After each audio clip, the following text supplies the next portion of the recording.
শুক্রবার মানে অনেক অনেক ব্যস্ততা, শুক্রবার মানে অনেক কাজ। আর শুক্রবারের দিনটা জানি কেন আমার কাছে মনে হয় অনেক ছোট, কারণ শুরু হলেই দিনটা কেন জানি তাড়াতাড়ি শেষ হয়ে যায়। তো হ্যালো, আসসালামু আলাইকুম সবাইকে। আমি আফরিন আবার চলে আসলাম একটা ডেইলি ব্লগ নিয়ে। তো আজকে আমি আপনাদের সাথে শেয়ার করবো আজকে আমি সারাদিন কী করছি।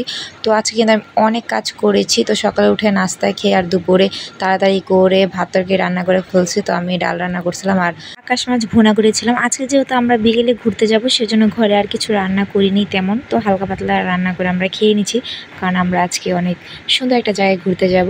তো যাই হোক, আজকে কাজে চলে আসি। তো আমার সুকেজের উপরে যে এইগুলো ছিল, ব্যাগগুলো ছিল, আমি অনেকগুলো ব্যাগের মধ্যে আমার প্রয়োজনীয় জিনিস রেখে দিয়েছি।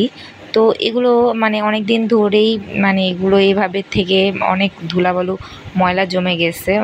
তো সেজন্য আজকে আমি ভাবলাম এটার উপর একটু পরিষ্কার করি, কারণ অনেক দিন হয়েছে এর উপর অনেক ধুলাবালু জমে গেছে। তো সবগুলো ব্যাগ আমি নামায় সবগুলো ভালো করে পরিষ্কার করে নিয়েছি।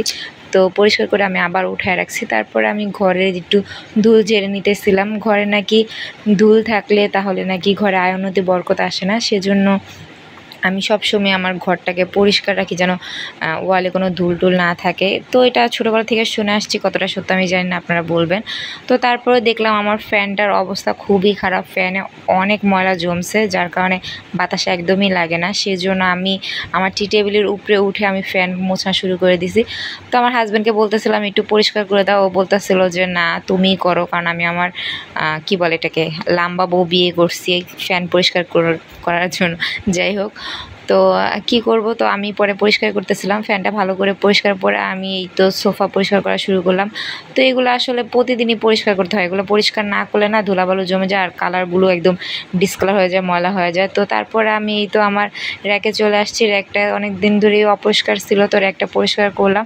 আর এই যে র্যাকের পাশে আমি একটা ড্রাম রেখেছি, এই ড্রামের ভিতরে আমি যত বাটি আছে, হাঁড়ি পাতিল আছে, সব ঢুকায় ফেলে। আর আমার একটা পুরানো হিজাব ছিল, সেই পুরানো হিজাবটা দিয়ে আমি ড্রামটা ঢেকে ফেলছি। আর সাথে একটা সুন্দর মানি প্ল্যান্ট দিয়ে দিছি, একটা সুন্দর একটা ঝুড়ি ছিল আমার বেতের ঝুড়ি, সেটার মধ্যে আমি মানি প্ল্যান্টটা দিয়ে দিছি।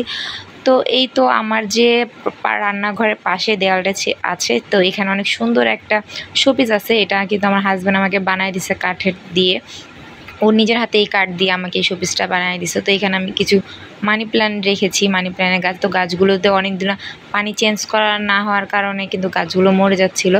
তো আজকে আমি ভাবলাম এগুলোর পানিগুলো চেঞ্জ করে দিই।